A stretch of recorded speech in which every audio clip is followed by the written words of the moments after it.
Qui sème la paix récolte la joie, dit un adage. La paix dont jouit aujourd'hui le Tchad est le fruit des sacrifices consentis par des hommes et des femmes soucieux de l'avenir de la patrie. Elle est surtout le couronnement des longs processus menés par les plus hautes autorités du pays et qui l'ont obtenu pour le bonheur des Tchadiens. Malheureusement, pendant que des efforts courageux et louables sont fournis tous les jours par le gouvernement sous la houlette du chef de l'État, Idriss Déby Itno, d'autres personnes mal intentionnées, téléguidées et facilement manipulées, tentent de les détruire.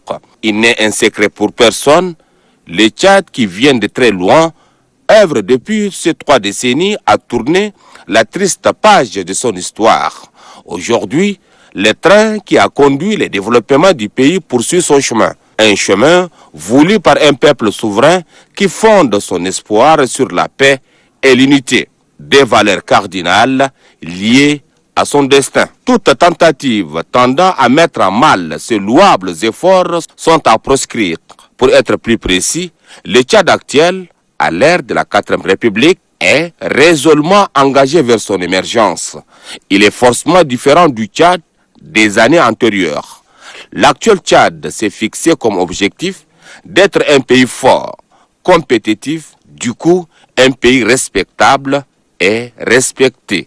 Le changement de mentalité prôné par la 4e République n'est pas une simple parole. Pour ceux qui pensent que les chantiers entrepris par les plus hautes autorités en faveur du bien-être de la population doivent s'arrêter, nous disons non. Ceux-ci se trompent du chemin, mais il n'est pas tard pour qu'ils se livrent à un examen de conscience. Nous devons tous regarder dans la même direction, celle de construire le Tchad dans la paix et la concorde en vue de son émergence. Nous devons afficher une volonté commune d'éradiquer ces mâles qui déchirent l'unité des fils d'un même pays. Surtout que la nouvelle République nous recommande de cultiver la paix, les pardons, la consolidation de l'unité nationale et la justice sociale, gage de tout développement. La guerre n'a jamais construit. Partout, elle n'a fait que semer la désolation et freiner le développement d'un pays.